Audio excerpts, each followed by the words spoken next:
الرحمن الرحیم۔ اللہ تعالیٰ کے نبی کی پیدائش کا موقع۔ تو آپ دیکھیں کہ تاریخ ہمیشہ طاقتوروں کے لیے قلم اٹھاتی ہے، غریب یتیم اس کے لیے کون قلم اٹھاتا ہے؟ لیکن دیکھنے میں آپ یتیم پیدا ہو رہے ہیں، غریب گھرانے میں پیدا ہو رہے ہیں، لیکن آپ وجہ کائنات ہیں اور پوری دنیا کا خلاصہ ہیں۔ تو مجھے اپنی ڈیٹ آف برتھ یاد ہے، ماں نے بتائی، ابا نے بتائی، دن کا مجھے نہیں پتا ٹھیک کون سا دن تھا، لیکن ہمارے نبی ایک یتیم گھر میں پیدا ہو رہے ہیں اور 12 ربیع الاول تاریخ محفوظ، پیر کی صبح دن محفوظ، ربیع الاول مہینہ محفوظ، 571 عیسوی صدی محفوظ۔ اس وقت عرب میں تو کیلنڈر تھا نہیں، تو اس کو پھر ریفر کرتے ہیں کہ جس سال اصحاب فیل نے حملہ کیا اس سال۔ کیلنڈر تو حضرت عمر کے زمانے سے شروع ہوا، اصحاب فیل کے واقعہ کے 6 ماہ بعد۔ اور ایک کیلنڈر ہمارے انڈیا کا ہے جس کو بکرمی کیلنڈر کہتے ہیں، مہاراجہ بکرما جیت تھا جس نے ٹیکسلا میں بیٹھ کے آدھی دنیا پہ حکومت کی تھی، ٹیکسلا میں بیٹھ کے۔ حضرت عیسیٰ علیہ السلام سے کوئی وہ 100 سال پہلے آیا ہے۔ تو 628 بکرمی، اور مہینہ تھا جیٹھ۔ پہلے تو ہمیں یاد ہوتے تھے، اب بھول آ گئے، ساون بھادوں جیٹھ ہاڑ، یہ جیٹھ کا مہینہ، اور جیٹھ کی 1 تاریخ، 1 جیٹھ 628 بکرمی، 571 عیسوی، 22 اپریل، اور اصحاب فیل کے واقعے میں ربیع الاول کا مہینے میں۔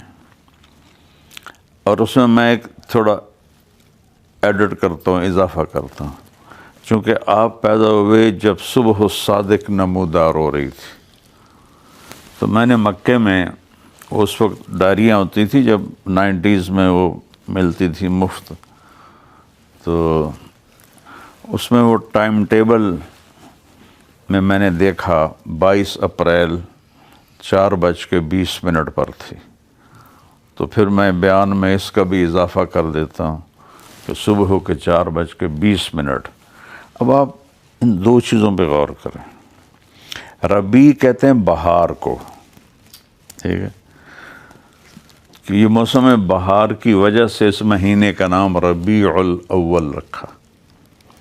دنیا کی بہار موسم سے آ رہی تھی اور دلوں کی بہار آپ کی آمد سے آ رہی تھی۔ انسانیت کی بہار اور موسم کی بہار کو اللہ نے اکٹھا کیا۔ پھر صبح کی روشنی دنیا کو روشن کرنے کے لیے آ رہی تھی، اور آپ کی آمد کفر کے اندھیروں کو روشنیوں میں بدلنے کے لیے آپ کی آمد ہو رہی تھی۔ یعنی آپ دل کی دنیا پر طلوع ہو رہے تھے، اور ادھر سورج وہ کائنات پہ طلوع ہو رہا تھا۔ یہ اتفاق سے نہیں ہے، یہ سارا سسٹمیٹک اللہ کی طرف سے سلیکٹڈ ہے سارا کچھ۔ بے رمضان کے مبارک مہینے میں پیدا ہوئے، مہینے کی برکت نہیں لی اللہ نے دی، بلکہ مہینے کو برکت آپ کی تو پھیل دی۔ ذوالحج کے مبارک مہینے میں پیدا ہوئے، ایسا کوئی چکر نہیں ہے۔ بلکہ ربیع الاول کو برکت ملی آپ کی آمد سے۔ تو آپ کے گرد جو نام اللہ نے اکٹھے کیے، والدہ کا نام آمنہ، امن، جو لیڈی ہیلتھ وزیٹر تھیں اس کا نام شفا، شفا صحت۔ ہمارے گاؤں کی شفا بنت عمر ہیں حضرت عبد الرحمن بن عوف کی والدہ، دونوں ماں بیٹا بعد میں ایمان لائے۔ اچھا، آپ کے والد کا نام ہے عبداللہ، جو بندگی کا معنی دیتا ہے۔ آپ کے خاندان کا نام ہے ہاشم، جو سخاوت کا معنی دیتا ہے۔ کل میں نے بتایا تھا کہ روٹی کھلانے والے کو ہاشم کہتے ہیں، ان کا نام تو عمر تھا ہاشم کا۔ اور دودھ پلانے والی کا نام حلیمہ، جو اخلاق ہیں، حلم۔ اور قبیلے کا نام سعد، خوش بخت۔ جب یہ آئی نا تو عبد المطلب نے ان کا انٹرویو لیا، کہا تیرا نام کیا ہے؟ کہا حلیمہ۔ کہا حلم آ گیا۔ کہا تیرا قبیلہ کون سا؟ کہا سعد۔ کہنے کہ خوش بختی آ گئی ان کو دی۔ تو آپ کی پیدائش نے جو 9 مہینے کا رکا ہوتا ہے مادہ ماں کے پیٹ کا، اس میں سے ایک ڈراپ نیچے نہیں گرا، ایک قطرہ۔ اور بچے کے جسم پر بہت کچھ لگا ہوتا ہے، دھلے ہوئے۔ اور جیسے جیسے آپ باہر آ رہے تھے کمرے میں خوشبو پھیل رہی تھی، روشنی پھیل رہی تھی۔ پھر اس نے ناف کو دیکھا تو وہ کٹی ہوئی، ختنہ دیکھا تو ماں کے پیٹ سے ہوا۔ ولدہ مختونا مقطوع السرہ، یہ عربی کے الفاظ ہیں کہ آپ ختنے کے ساتھ پیدا ہوئے اور ناف کٹی ہوئی پیدا ہوئی۔ تو وہ دیکھ رہی ہے کہ یہ کیا ہے، کمرہ روشن ہو گیا ہے، خوشبو پھیل گئی ہے۔ تو وہ چونکہ وہ تو کتنے بچے ان کے ہاتھوں پیدا ہوئے ہیں، تو وہ حیران ہو رہی ہے۔ اسی حیرت میں انہوں نے بچے کو کوئی کپڑا لپیٹا یا کیا کیا، ماں کے پہلو میں لٹایا۔ اب میکسیمم آدھا گھنٹہ لگا لو۔ تو آپ اس طرح پڑے تھے، ایک دم آپ نے کروٹ بدلی فل، اور ایسے سجدے میں چلے گئے، ایسے یعنی الٹے نہیں ہوئے، سجدے میں گئے اور لمبا سجدہ کیا۔ گویا یہ اعلان تھا کہ میرے اس دین میں سب سے بڑی بندگی نماز ہوگی۔ اور جب آپ جا رہے تھے تو اس وقت بھی آپ کے آخری الفاظ تھے، نماز نہ چھوڑنا، نماز نہ چھوڑنا، نماز نہ چھوڑنا۔ پہلے 2 چیزوں کو اکٹھا کیا، حقوق اللہ، نماز نہ چھوڑنا، حقوق العباد، نوکروں سے اچھا سلوک کرنا، یہ ان دونوں کو دہراتے رہے۔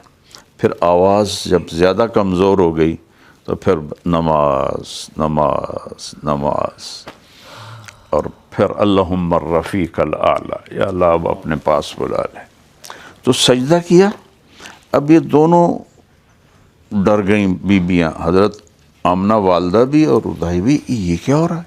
پھر اس سے عجیب ہوا کہ آپ نے ایسے یوں سینہ اوپر اٹھایا، دونوں ہاتھوں سے ایسے سینہ اوپر اٹھایا، ٹانگیں لمبی تھی، اور سیدھا ہاتھ ایسے کیا انگلی کے ساتھ یوں۔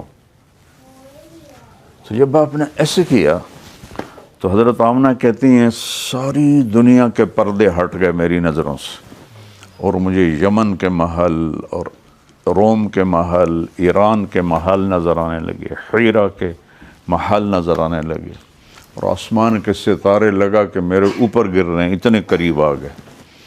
اور اس کے بعد آپ گرے سیدھے، اور پھر وہی معصوم بچہ، کوئی حرکت نہیں۔ تو ماں نے اٹھا کے گود میں لے لیا کہ یہ کیا ہے؟ وہ سمجھ نہیں آ رہی، گود میں لیا تو ایک دم کمرے کی چھت پھٹی، اور یہ جو سردیوں میں ہوتی ہے دھند، فوگ جس کو کہتے ہیں، بادل کو کہتے ہیں سحاب اور فوگ کو کہتے ہیں غمام، تو وہ ایک دم فوگ اندر آئی۔ یہاں تو فوگ کا سوال ہی نہیں پیدا ہوتا ہے، گرم علاقہ ہے، جیسے گھر کی چھت پھٹی اور پورے کمرے میں دھند پھیل گئی، اور جہاں ماں کی گود تھی وہاں وہ اتنی گہری ہو گئی کہ آپ غائب ہو گئے، یعنی ماں دیکھ نہیں پا رہی، اتنی وہ گہری ہو گئی۔ اور اس فوگ کے اندر سے آواز آئی، طوفوا بہ مشارق الارض و مغاربہا، اس بچے کو پوری دنیا پھرا دو۔ ابھی آپ کو پیدا ہوئے آدھا گھنٹہ مشکل سے ہوا ہے، کیوں؟ لیعرفوا باسمہ و نعتہ و صورتہ، کہ ساری دنیا پہچان لے کہ یہ ہے وہ جس کے پیچھے چل کے منزل ملے گی، اس کی ذات کو پہچانے، اس کی صفات کو پہچانے، اس کی عادات کو پہچانے۔ ابھی تو آپ کی زندگی شروع ہو رہی ہے اور اعلان آگے کا ہو رہا ہے، ساری دنیا کو بتا دو کہ اس بچے کے پیچھے چلنے والوں کو منزل ملے گی۔ اور پھر آواز آئی کہ اس کو آدم کے اخلاق دو، آتوہ خلق آدم و معرفت شیس، اور شیس علیہ السلام کی معرفت دو، و شجاعت نوح، اور نوح علیہ السلام کی بہادری دو، و خلت ابراہیم، اور ابراہیم علیہ السلام کی دوستی دو، واستسلام اسماعیل، اور اسماعیل کی قربانی دو، و فصاحت صالح، اور صالح کی خوش بیانی فصاحت دو، و حکمت لوط، اور لوط علیہ السلام کی حکمت دو، و رضا اسحاق، اسحاق کی رضا دو۔ ہر نبی کی جو ایک کوالٹی ہے نا اس کا اعلان ہو رہا ہے۔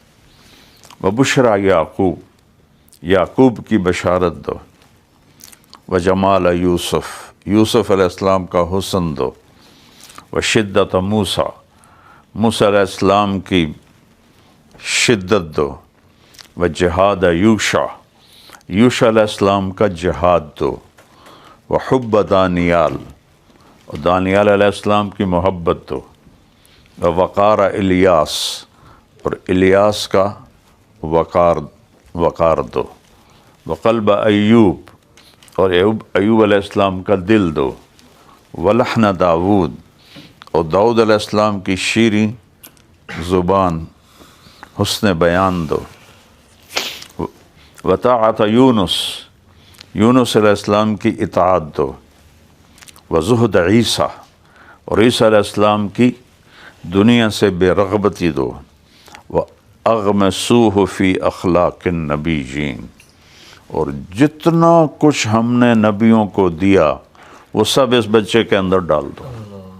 اور ابھی آپ کی عمر 1 گھنٹہ مشکل سے ہے، اس لیے وہب ابن منبہ، ان کی قبر ہے صنعاء میں، یہود کے بڑے عالم تھے، ایمان لائے، 2 بڑے یہود کے عالم، ایک کعب احبار اور ایک وہب ابن منبہ، اور حضور کے زمانے میں عبداللہ بن سلام، وہ صحابی ہیں، یہ دونوں تابعی ہیں۔ وہ فرماتے ہیں کہ اللہ نے سارے نبیوں کو جو علم دیا اس کی مثال ہے ایک ذرے کی، ریت کے ذرے کی، اور جو ہمارے نبی کو دیا اس کی مثال ہے پوری دنیا کے صحراؤں کی۔ تو میں تو کئی صحرا پھرا ہوں، تو حیرت ہوتی ہے کہ 1.25 لاکھ نبیوں کو جو ملا ایک ذرہ، اور جو ہمارے نبی کو ملا صحراؤں کے ذرے۔ کبھی آپ آئیں نا لاہور سے سعودیہ، تو جہاز ربع الخالی کے اوپر سے گزرتا ہے، جو صحرا ہے نا بڑا، اس کے اوپر سے، جو میں تھوڑا جغرافیہ پڑھا ہوا ہے، تو میں دیکھتا ہوں تو وہ مجھے حیرت ہوتی ہے کہ ہمارے نبی کو وہ تو ایک صحرا ہے،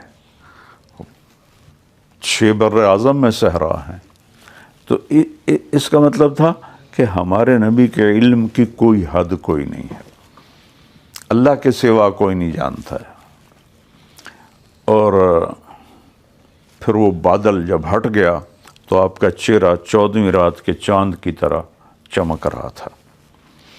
اور عبد المطلب ساری رات بیت اللہ کا پردہ پکڑ کے رو رہے تھے کہ یا اللہ عبداللہ چلا گیا، بیٹی نہ ہو بیٹا دے۔ انہیں کیا خبر کہ کون آ رہا۔ جب ان کو خبر ملی تو وہ اتنا خوش ہوئے۔ تو عرب کا دستور تھا، کچھ عرصہ آپ گھر میں رہے کہ دیہات میں بچوں کو بھیجتے تھے تاکہ عربی خالص سیکھیں اور دیہاتی فضا میں مضبوط ان کے اعضاء و جوارح ہوں۔ تو بنو سعد یہ طائف کے آگے ہیں، وہاں سے 10 عورتیں مکے میں آئیں بچوں کو لینے کے لیے۔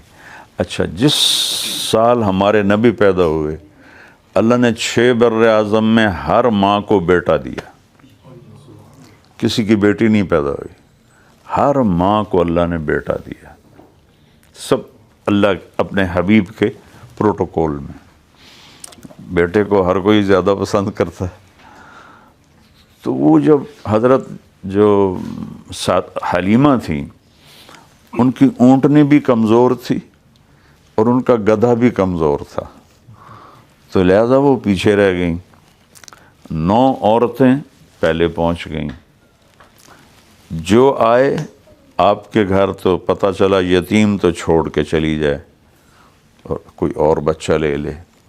تو اس دن مکے میں 10 بچے پیدا ہوئے تھے، اسی دن کی بات نہیں، یعنی وہ تھوڑا آگے چل کے۔ تو ایک آپ یتیم تھے، باقی 9 کے والدین تھے، تو یہ 9 عورتوں نے 9 بچے ریزرو کر لیے اور لے کے چل پڑی۔ جب حضرت حلیمہ پہنچی تو وہ بھی آئیں تو یتیم سنا تو چھوڑ کے چلی گئیں، اور جا کے سارا مکہ ڈھونڈا، کوئی بھی نہیں ملا، سارے بچے چلے گئے تھے۔ تو ان کے خامند کہنے لگے کہ یتیم بچہ لے لے، کوئی ثواب بھی ملے گا ہمیں۔ تو پھر وہ عبد المطلب کے پاس آئیں، تو انہوں نے وہ جو میں نے پہلے بتا دیا، ان کا انٹرویو کیا۔ تو حضرت آمنہ نے فرمایا کہ یہ بڑی برکت والا بچہ ہے۔ تو اس کی ایک دفعہ حضرت عباس کہنے لگے یا رسول اللہ، مجھے آپ کے بچپن میں پتہ چل گیا تھا کہ آپ کوئی بڑی ہستی ہیں۔ آپ نے کہا وہ کیسے؟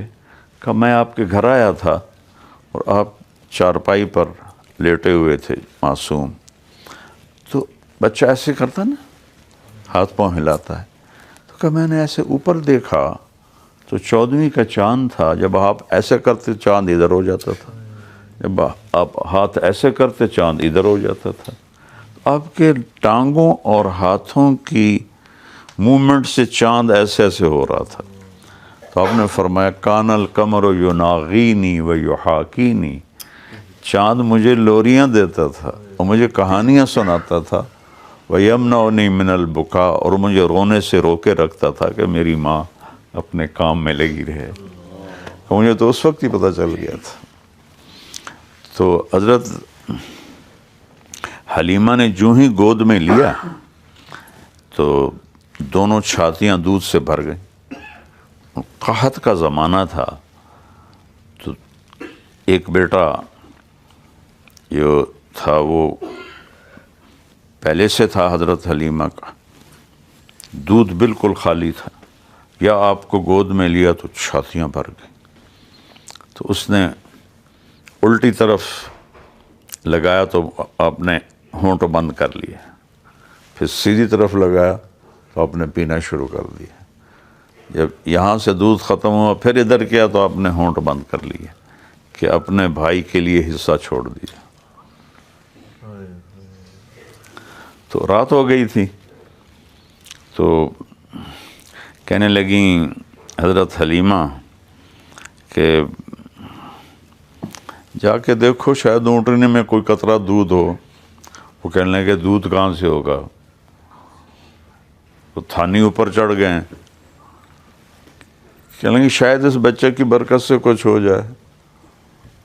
تو اب وہ گئے اونٹنی کے پاس، اندھیرا تھا، تو جب ٹٹولا تو اس کے تھن نیچے لٹکے ہوئے تھے مشکیزے کی طرح، تو اس نے سارا دودھ نکال کے اتنا بڑا جگ بھر لیا۔ تو حضرت حلیمہ کہنے لگی یہ کہاں سے آ گیا؟ کہا یہ اونٹنی سے۔ انہوں نے کہا نہیں، اس بچے کی برکت سے آیا ہے۔ تو اس رات پھر کہنے لگے ہم بڑے آرام سے سوئے کہ پیٹ میں کچھ گیا۔ اب اگلے دن جب سفر شروع کیا تو گدھے پر بیٹھیں اور بچے کو گود میں لیا اور اس کی باگ اٹھائی طائف کی طرف، تو اس نے جھٹکا لیا گدھے نے اور حرم بیت اللہ کی طرف منہ کر کے ایسے سجدہ کیا، پھر سر اٹھایا، پھر دوسری دفعہ سجدہ کیا، پھر سر اٹھایا، پھر تیسری دفعہ سجدہ کیا۔ سجدہ شکر کہ گدھے کو بھی پتہ تھا کہ میرے اوپر کون ہے، نہ ماں کو پتہ ہے نہ دائی کو پتہ ہے، اس کو پتہ ہے کہ یہ میرے اوپر کون ہے۔ اور ان کے قافلے کی، ان کے قبیلے کی عورتیں 24 گھنٹے پہلے روانہ ہو چکی تھیں۔ ان کی اونٹنی اور گدھے کی اتنی رفتار تیز ہوئی کہ 24 گھنٹے کو کور کیا اور ان سے آگے نکل گئیں۔ جب وہ آگے نکلیں تو کہنے لگی حلیمہ سواری بدل لی؟ کہنے لگی سواری تو نہیں بدلی، سوار بدلا ہے۔ کہنے لگی تیرے آج، بعضے کہتے ہیں گدھی تھی، بعضے کہتے ہیں گدھا تھا، دونوں روایات ہیں۔ کہنے لگی حلیمہ تیری گدھی کی تو کوئی شان ہی نرالی ہو گئی ہے۔ کہ نہیں، اس کی شان نرالی نہیں، اس بچے کی شان نرالی ہے۔ تو اپنے قبیلے کی عورتوں سے کافی دیر پہلے وہ وہاں پہنچ گئیں۔ تو اب قحط کا زمانہ تھا، جب حضرت حلیمہ کی بکریوں کو چرانے جاتا چرواہا تو پتھر پہ بھی منہ مارتے تو اس میں سے گھاس نکل آتا، اور باقی جو چرواہے تھے ان کی بکریاں پتھر ڈھونڈتے پتھروں میں گھاس تھی نہیں، تو شام کو جب وہ آتی تو حضرت حلیمہ کی جو بکریاں تھیں ان کے ایسے وہ پسلیاں باہر نکلی ہوتی تھی۔ تو وہ جو باقی تھے بنو سعد کے لوگ، وہ اپنے نوکروں کو ڈانٹتے کہ تم کہاں لے جاتے ہو بکریوں کو؟ کہا جی وہیں جہاں حلیمہ کی جاتی۔ کہا وہ تو ان کے تو پیٹ ایسے ہوتے ہیں، ہماری بکریاں ایسے ہوتی ہیں۔ کہا ان کے ساتھ کوئی اور ہی کام ہے، وہ منہ مارتے ہیں تو گھاس نکل آتی، ہماری بکری منہ مارتی ہے تو پتھر نکلتا ہے۔ تو آپ 4 سال کی عمر تک وہاں رہے۔ ایک دفعہ بکریاں چرانے اپنے والد کے ساتھ گئے ہوئے تھے تو یہودیوں کا گزر ہوا، وہ کھڑے ہو گئے، دیکھنے لگے، کہنے لگے یہ بچہ تمہارا کیا لگتا ہے؟ انہوں نے کہا میرا بیٹا ہے۔ کہنے لگے اگر تم کہتے نا کہ یتیم ہے تو ہم اس کو یہیں قتل کر دیتے، یہ آنے والے وقت کا نبی ہے۔ اتنا علم تھا اور ایمان نہیں لائے، کم وقت۔ حیرت کی بات۔ یہ میں نے پہلے بھی بتایا تھا کہ جو مدینے میں یہود آباد ہوئے، حضرت موسیٰ علیہ السلام جب حج سے واپس جا رہے تھے تو مدینہ سے گزرے تو 3 صحابہ نے، قریظہ، نظیر اور قینقاع، یہ آپس میں کہنے لگے یہ جگہ لگتی آخری نبی کی ہے، یہاں آئے گا۔ تو انہوں نے موسیٰ علیہ السلام سے اجازت مانگی ہم یہاں آباد ہو جائیں، ہماری نسلیں اس پہ ایمان لائیں گی۔ ان کا ہو جائے۔ یہ کھجوروں کی باغات اور اس کو آباد کرنے والے یہود تھے موسیٰ علیہ السلام کے زمانے میں، ہمارے نبی کی آمد سے کوئی 1200 سال پہلے۔ اور جب آپ تشریف لائے تو بنو قریظہ رہتے تھے قباء سے آگے، ایسا ٹرائی اینگل تھا ایسے، یہاں رہتے تھے بنو قینقاع، بنو نذیر، یہاں رہتے تھے بنو قینقاع، اور یہاں رہتے تھے بنو قریظہ۔ تو بنو قریظہ کے سردار حی بن اخطب نے اپنے بھائی کو بھیجا کہ جاؤ پتہ کرو کیا یہ وہی ہے یا کوئی اور ہے۔ حضرت صفیہ بیٹی تھی حی بن اخطب کی، وہ کہتی میرے چچا مجھ سے اتنا پیار کرتے تھے، جب کبھی وہ گھر سے باہر جا کر واپس آتے تو سب سے پہلے مجھے اٹھاتے تھے، پیار کرتے تھے۔ تو اس دن شام کو جب وہ آئے تو میں نے دیکھا بڑے تھکے ہوئے، تو میں بھاگ کے چمٹنے لگی تو مجھے دھکا دے دیا۔ تو مجھے بڑی حیرت ہوئی کہ یہ میرے ساتھ کیا کیا ہے۔ تو میرا باپ پوچھتا ہے کیا دیکھا؟ تو میرا چچا کہتا ہوا وہی ہے۔ تو حضرت صفیہ کا والد کہتا ہوا کیا واقعی وہی ہے؟ اس کا بھائی کہتا واللہ ہوا، اللہ کی قسم وہی ہے۔ تو یہ پوچھتا ہے تو پھر ارادہ کیا ہے؟ کہا مرتے دم تک دشمنی کروں گا۔ اس طرح اللہ نے ان کی دلوں پہ مہریں لگا دیں کہ وہی ہے لیکن مرتے دم تک اس کی دشمنی کروں گا۔ تو جب آپ قباء سے چلے نا مدینہ، تو راستے میں وہ بنو سالم کا محلہ ہے، وہاں جمعہ کی نماز کا وقت پہلا جمعہ پڑھایا آپ نے۔ تو عبداللہ بن سلام بنو قینقاع میں سے تھے، بہت بڑے عالم تھے، وہ آئے آپ کا خطبہ سننے۔ چہرہ دیکھا تو کہنے لگے چہرہ تو وہی ہے۔ پھر نبی کی ایک پہچان ہوتی ہے کہ اس جیسا خوبصورت بولنے والا کوئی نہیں ہوتا، ان کا ایک ٹیسٹ اب باقی رہ گیا ہے۔ تو آپ نے جمعے کے خطبے میں ایک جملہ بولا، افشوا السلام واطعموا الطعام وصلوا الارحام وصلوا باللیل والناس نیام تدخلوا الجنۃ بالسلام۔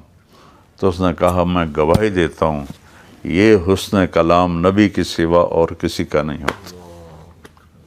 الفاظ کیا ہیں؟ سلام پھیلاؤ، اردو میں تو اس کی کوئی کشش نہیں، لیکن عربی میں جو ایسے دریا کو کوزے میں بند کیا ہے، سلام پھیلاؤ، کھانا کھلاؤ، رشتہ داروں سے اچھا سلوک کرو، جب لوگ سو رہے ہوں تو اللہ کی بارگاہ میں سجدہ کرو اور جنت میں آرام سے پہنچ جاؤ۔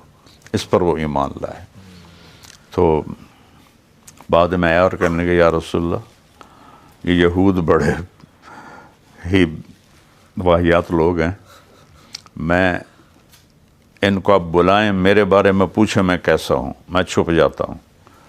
تو وہ ایک طرف پردے کی اوٹ میں بیٹھ گئے، تو آپ نے بنو قینقاع کو بلایا کہ عبداللہ بن سلام کے بارے میں کیا کہتے ہو؟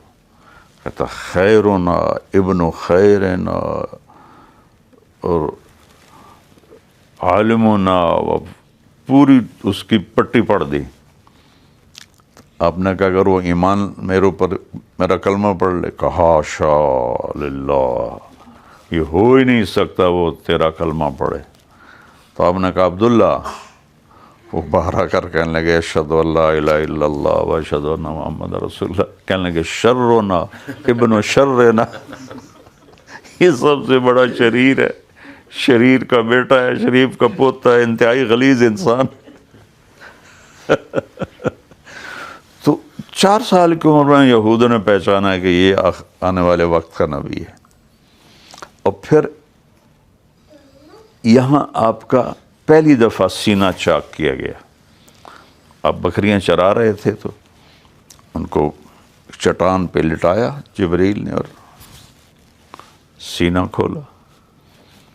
ہارٹ سرجری، اور میرا تو بھائی خود ہارٹ اسپیشلسٹ ہے، تو وہ کتنا کرٹیکل اور کتنا وہ مشکل کام ہے کہ ایک پوری مشین پر انسان کو شفٹ کر دیتے ہیں، لیکن دل تو وہی ہوتا ہے. اس نے یوں دل نکال لیا جبریل نے، اور آپ دیکھ رہے ہیں ایک خون کا قطرہ نہیں نکلا، اور اس کو صاف کیا، کھولا، چیرا، اس میں سے کالا ڈاٹ تھا خون کا، وہ باہر نکالا، پھر اس کو زمزم کے پانی سے دھویا اور پھر لگا دیا، اور پھر ایسے کیا تو نشانی غائب ہو گئے.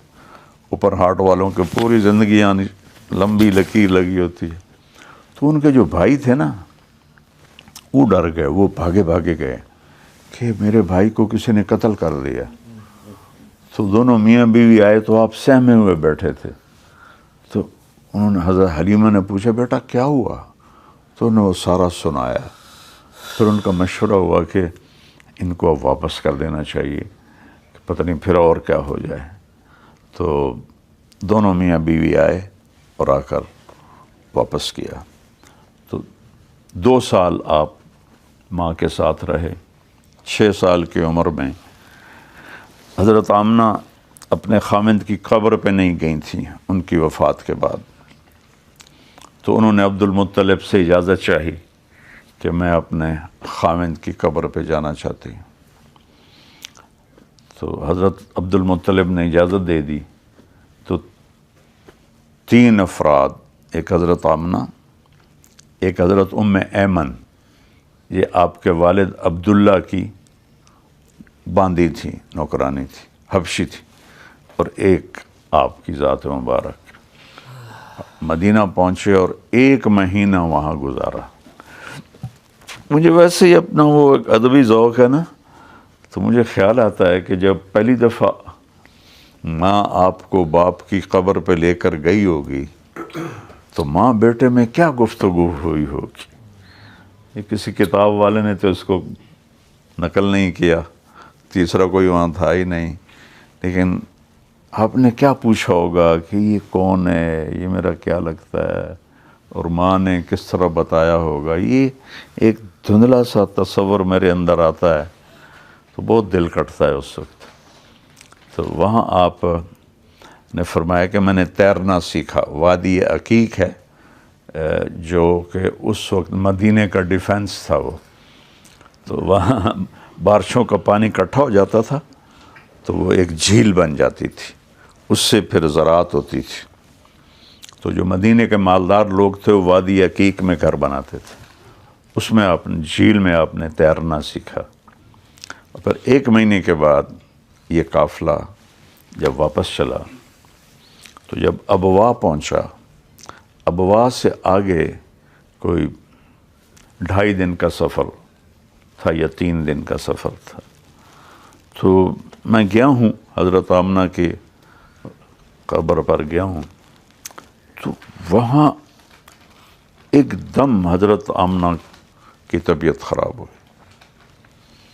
تو چونکہ میں ہارٹ اٹیک سے گزرا ہوں تو جو کتاب میں نے پڑھا ہے اس سے میرا اندازہ ہے کہ ہارٹ اٹیک ہوا ہوگا، چونکہ ویسے بار بار کروٹ بدل رہی تھیں، ایسے ہو رہی تھیں، ایسے ہو رہی تھیں، اور بولا نہیں جا رہا تھا. اور میں حیران ہوں، جس کے لیے کائنات بنائی اس کی ماں کو جنگل میں اٹھا لیا، اور صرف 6 سال کی عمر.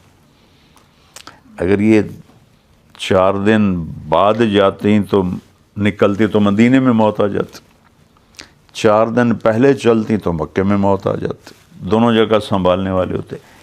عین خوفناک جنگل. میں تو گیا تھا 2000 میں، آج سے 25 سال پہلے. تو میں نے ایک رہبر کے ذریعے ہم اندر گئے تھے. میں نے ایسے چاروں طرف دیکھا تو کالے پہاڑ، ایک سبزے کا پتا بھی نہیں تھا.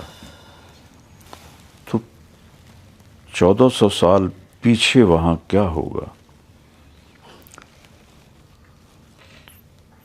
تو آپ بلاتے تھے اور وہ بول نہیں سکتی تھیں.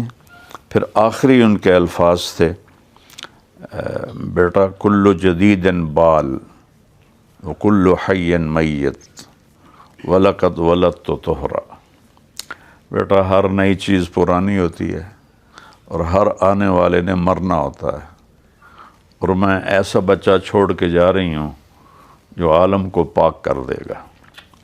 اور اینڈ آف دا نیوز۔ تو آپ کے لیے پہلی موت تھی، کوئی موت نہیں دیکھی تھی، دیکھی بھی ماں کی، وہ بھی جنگل، خوفناک جنگل۔ تو بلائیں تو کوئی آواز ہی کوئی نہیں ہے، اب ان کو پتہ ہی نہیں کہ میری ماں بول کیوں نہیں رہی، موت تو دیکھی نہیں ہے۔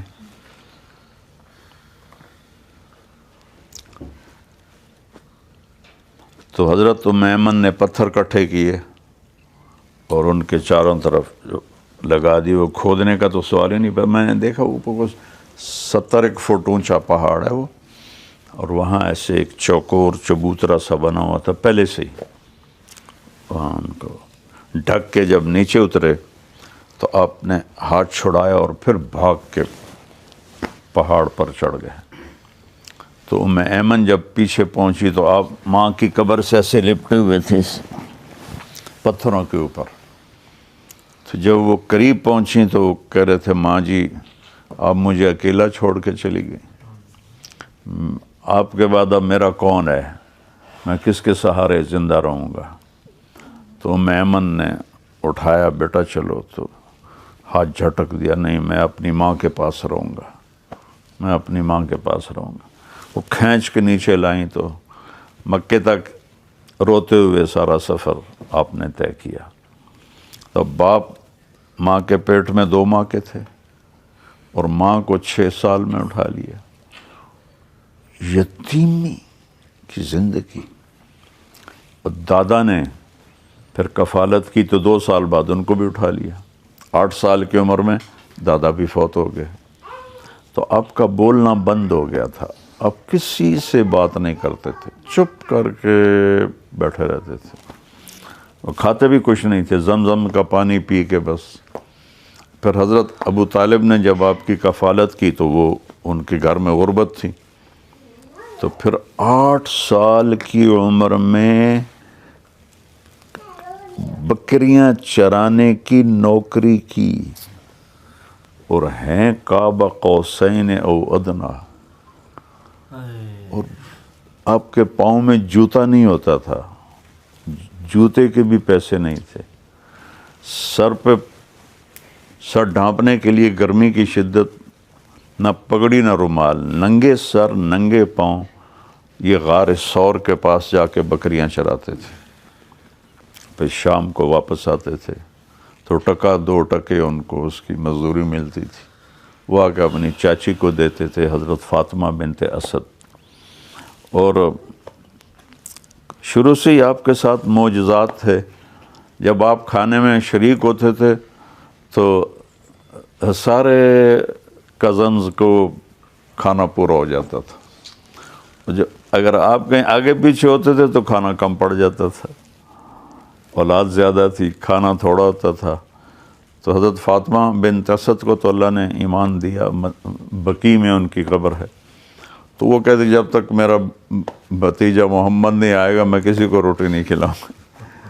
آپ ہاتھ ڈالتے تھے تو سب کو پورا ہو جاتا تھا، بلکہ بچ جاتا تھا۔ تو آپ کی عمر جب 10 سال کی ہوئی، 12 سال کی، تو حضرت ابو طالب کا سفر ہوا تجارتی شام کا، تو آپ نے ضد کی کہ میں بھی جاؤں گا، کہنے بیٹے بڑا لمبا سفر ہے، مشقت کا سفر ہے، تم برداشت نہیں کر سکو گے۔ تو وہ رونے لگے، میرا پیچھے ہے کون، پھر میں اکیلا یہاں کیا کروں گا۔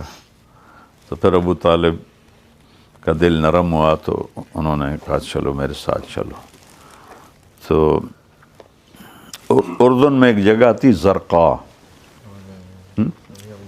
گئے ہو نا، اس کے پاس سے یہ قافلہ گزر رہا تھا، تو وہاں ایک راہب رہتا تھا، پادری، اس کا گرجا تھا۔ اس نے جب دیکھا نا قافلے کو اور آپ پہ نظر پڑی تو وہ وہاں ایک بڑا درخت تھا، اس میں وہ سستانے کے لیے بیٹھے تھے. تو اس نے کہا تم آج رات میرے مہمان ہو، ادھر ہی ٹھہرو، صبح تمہارا کھانا کروں گا. تو وہ قافلے والے کہنے لگے پہلے تو کبھی ہمیں پوچھتا ہی نہیں تھا، تو آج یہ ضیافت اور سخاوت کیوں ہے؟ کہا وہ میں بعد میں بتاؤں گا. تو اگلے دن اس نے دوپہر کا کھانا تیار کیا اور آیا اور دیکھا سارے بیٹھے ہوئے ہیں، آپ نظر نہیں آئے. پوچھنے کا سارے ہو، سارے آ گئے ہو؟ کہاں نہیں کوئی کم ہے. تو انہوں نے کہا ہاں ایک بچہ ہے اونٹ چرانے گیا. وہ کہا اسی کی وجہ سے تو تمہیں کھلا رہا ہوں، تمہیں کہاں پوچھنا تھا میں نے، اس کو بلاؤ. تو انہوں نے حضرت ابو طالب نے ایک آدمی بھیجا. تو جب آپ تشریف لا رہے تھے تو وہ بحیرہ آپ کو دیکھ رہا تھا، ایک بادل نے آپ کے اوپر سایہ کیا ہوا تھا اور ساتھ آ رہا تھا. جب آپ پہنچے وہاں درخت کے پاس تو ساری جو سایہ تھا وہ لوگوں نے گھیر لیا تھا، تو آپ دھوپ میں بیٹھ گئے. جو ہی آپ دھوپ میں بیٹھے تو چند شاخوں نے آگے بڑھ کے آپ کے اوپر سایہ کر دیا. تو بحیرہ آیا اور آپ کو کھڑا کیا، کہنے لگا حضرت ابو طالب سے یہ تمہارا کیا لگتا ہے؟ کہنے لگا میرا بیٹا ہے. کہا جھوٹ بول رہے ہو، میرا علم کہتا ہے اس کا باپ مرا ہوا ہے. تو حضرت ابو طالب نے فرمایا ہاں تم صحیح کہتے ہو، یہ میرا بھتیجا ہے. یہ سگے بھائی تھے، عبداللہ اور ابو طالب سگے بھائی تھے، لیکن یہ مجھے اپنے بیٹوں سے زیادہ عزیز ہے.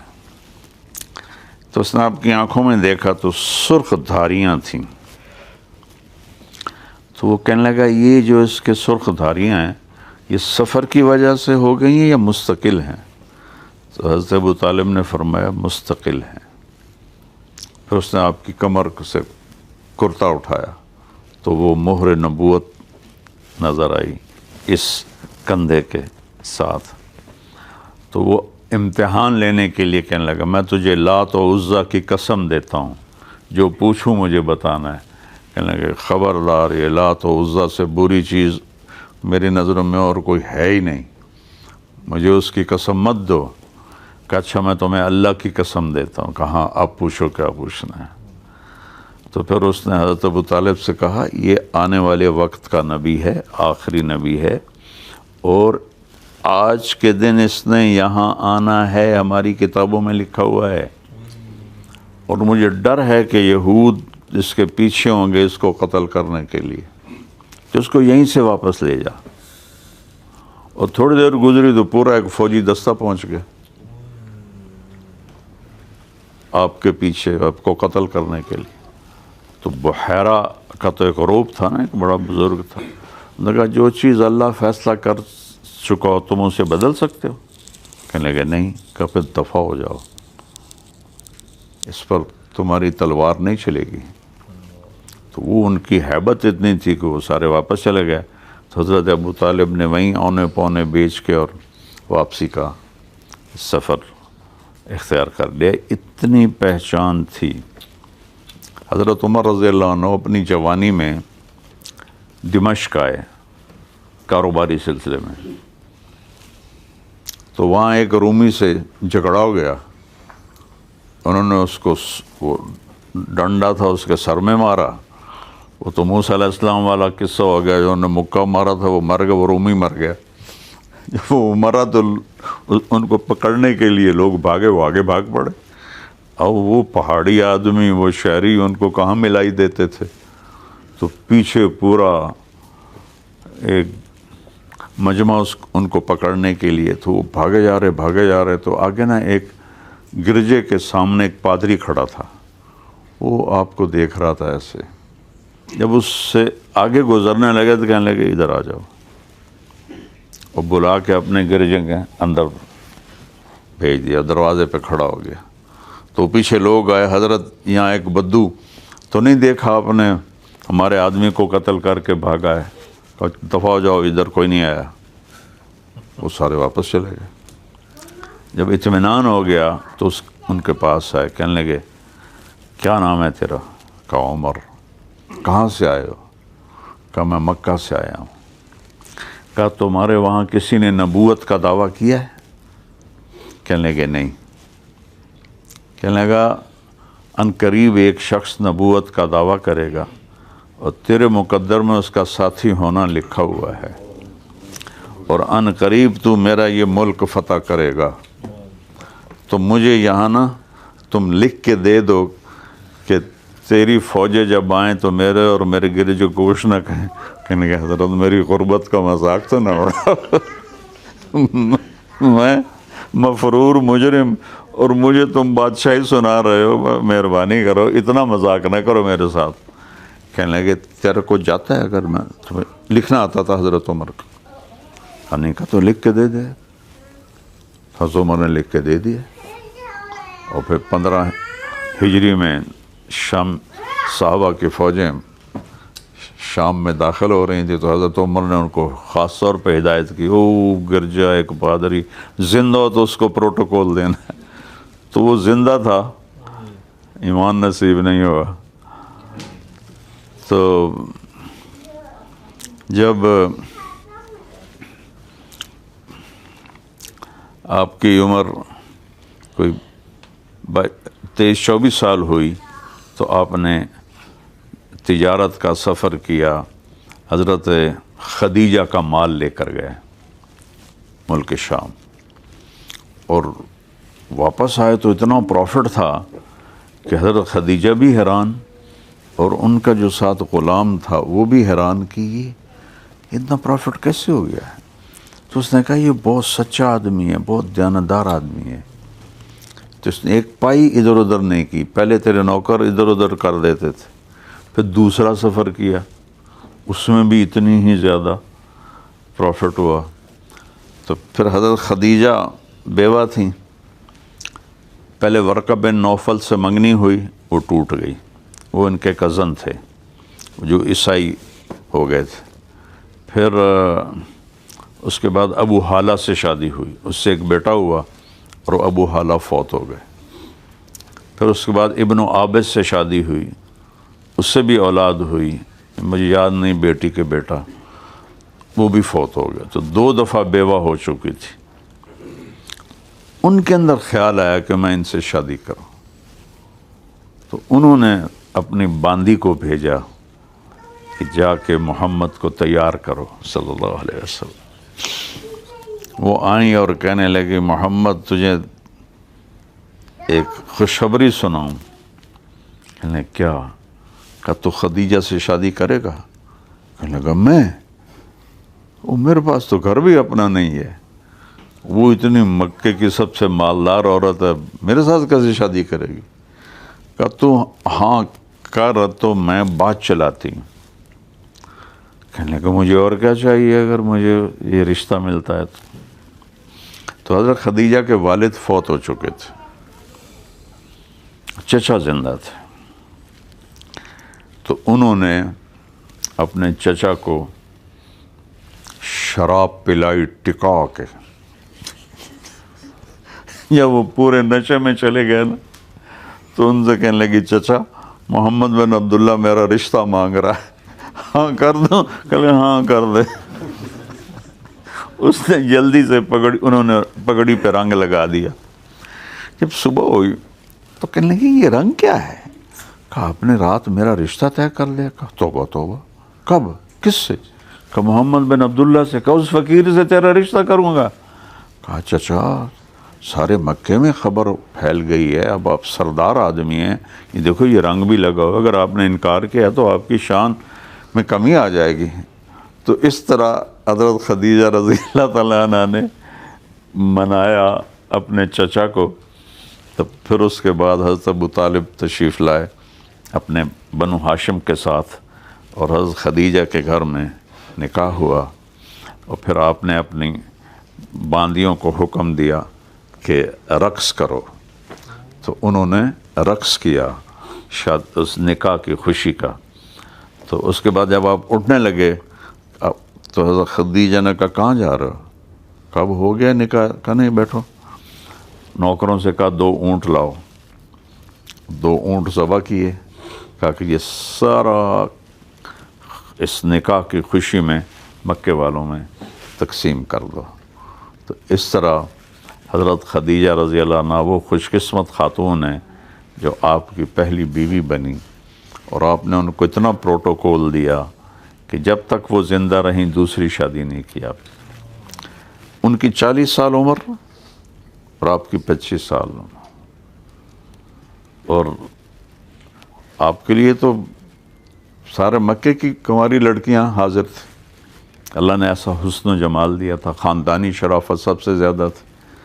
آپ نے فرمایا اللہ نے آدم، ساری کائنات میں آدم کی نسل کو چنا، پھر آدم کی چھانٹی کر کے اس میں سے عرب کو چنا، پھر عرب کی چھانٹی کر کے اس میں سے مضر کو چنا، پھر مضر کی چھانٹی کر کے اس میں سے قریش کو چنا، پھر قریش کی چھانٹی کر کے اس میں سے ہاشم کو چنا، پھر ہاشم کی چھانٹی کر کے اللہ نے میرا انتخاب کیا۔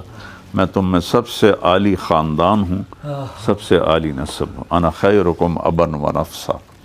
تو یہ ایسی شرافت تھی جو کسی کو بھی حاصل نہیں تھی۔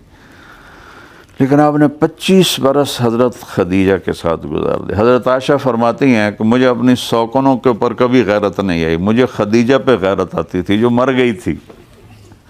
اور میں کہتی آپ کو ایک جوان بیوی مل گئی، آپ ایک بڑھیا کے پیچھے اتنا یاد کرتے ہیں۔ تو وہ فرماتے عائشہ خدیجہ کے بارے میں ایسا بول مت بول، اس نے جو میرا ساتھ دیا وہ کسی نے نہیں دیا، مجھے اللہ نے ساری اولاد اسی سے عطا فرمائی۔ اور کوئی حضرت خدیجہ کی سہیلی آتی تو آپ اس کا اتنا اکرام کرتے تھے۔ حضرت عائشہ فرماتی ہیں کہ مجھے ان پہ غیرت آتی تھی۔ اور یہ واحد خاتون ہیں نبیوں کے بعد جن کو سب سے پہلے اللہ کا سلام آیا۔ جب حضرت خدیجہ نے ساری دولت لوٹا دی تو جبریل آئے کہ یا رسول اللہ تعالیٰ خدیجہ کو سلام پیش کر۔ سب سے پہلے، اس کے بعد پھر مدینے میں ابو بکر کو سلام آیا، لیکن سب سے پہلے نبیوں کو چھوڑ کر اللہ نے حضرت خدیجہ کو اسپیشل سلام بھیجا اور کہا کہ بشارت دو جنت میں بے جوڑ موتی کے محل کی۔ تو کہا خدیجہ یہ جبریل اللہ کی طرف سے سلام پیش کر رہے ہیں۔ تو انہوں نے کہا میری طرف سے جبریل کو بھی سلام ہو اور میں اللہ کی شکر گزار ہوں۔ تو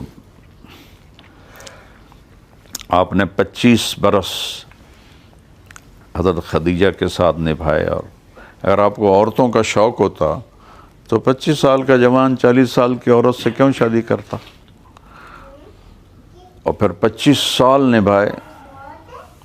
جو بات کی شادی ہیں سب وہی کی ہیں۔ آپ نے فرمایا کہ مجھے عورتوں کی کوئی رغبت نہیں ہے، میں نے جہاں شادی کی، جہاں بیٹی کی شادی کی، پہلے اللہ نے آسمان سے حکم بھیجا پھر میں نے شادی کی۔ ساری حکم کی شادیاں تھیں شریعت سمجھانے کے لیے۔